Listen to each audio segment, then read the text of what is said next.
Dalam sebuah kelompok, komunikasi menjadi hal penting untuk mencapai tujuan bersama. Namun, perbedaan pendapat seringkali muncul dan membuat keputusan sulit diambil. Pernah nggak sih kalian mengalami perbedaan pendapat saat kerja kelompok?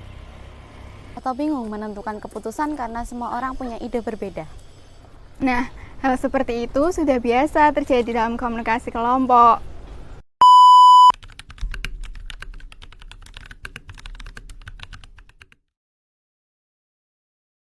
Teman-teman, tugas presentasi minggu depan konsepnya harus kita tentukan di hari ini. Jangan sampai H-1 nanti kita panik lagi. H-1 itu tradisi mahasiswa, Fatih. Nah, betul banget itu tradisi yang bikin kita paling deg-degan. Menurutku kita buat yang kreatif, misalnya video pendek. Wah, setuju banget biar dosen bilang kelompok kita paling kreatif. Yang penting jangan sampai dosennya bilang kelompok kita ini banyak alasan. Tapi kalau video takutnya memakan waktu lama. Berarti kita punya dua pilihan antara PPT biasa atau presentasi kreatif dengan video. Yaudah yuk kita masuk kelas dulu aja.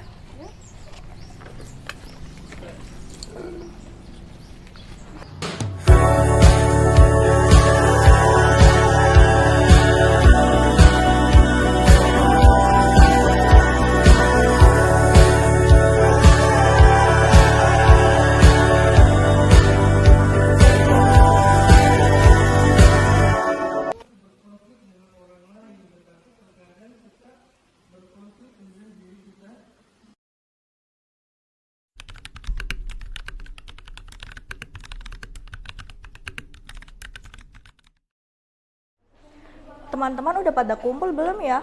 Kayaknya udah.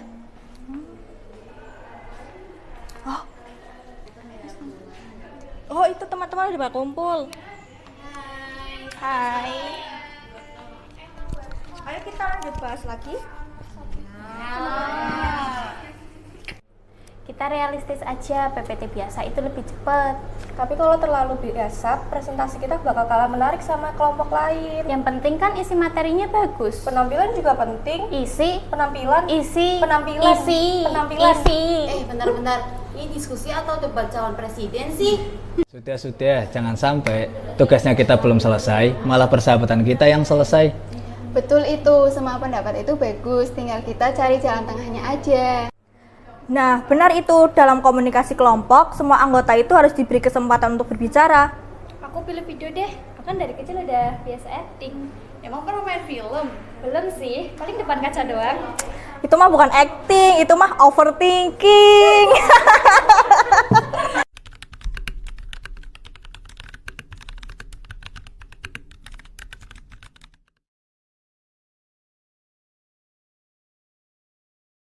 Kalau dipikir-pikir, kita punya tujuan yang sama kan? Mau dapat nilai yang bagus. Betul juga.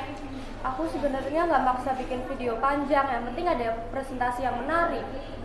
Nah, berarti kita bisa gabungin semua ide-ide itu.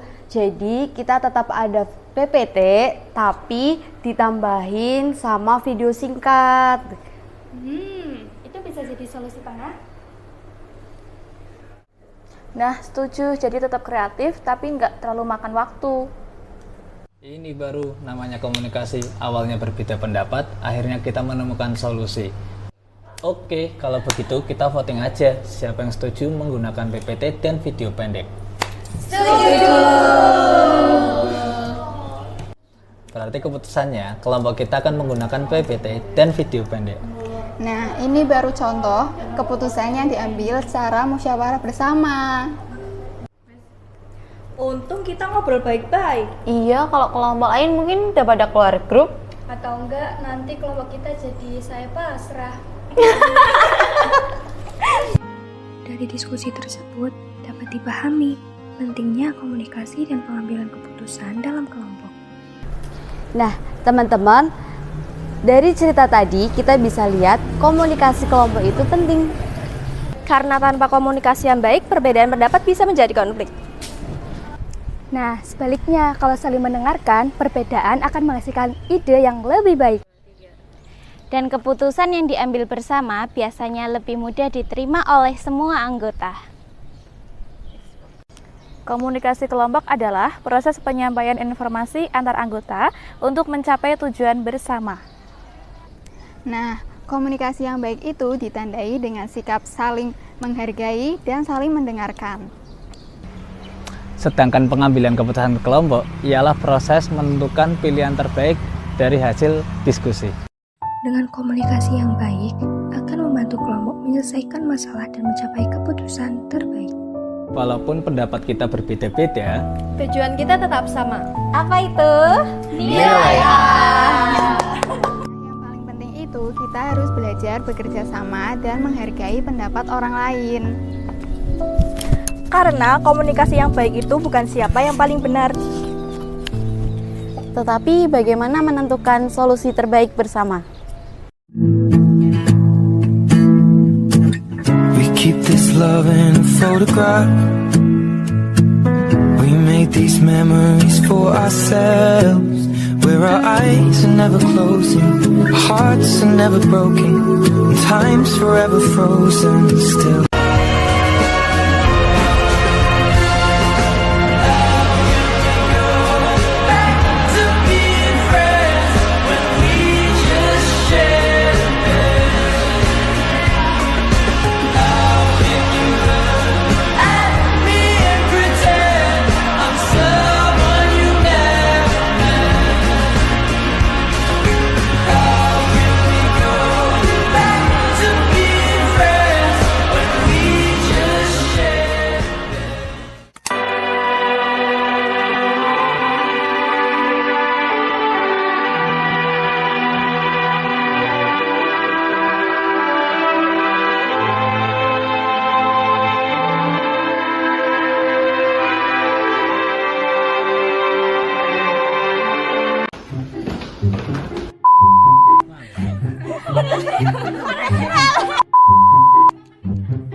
Iki yo.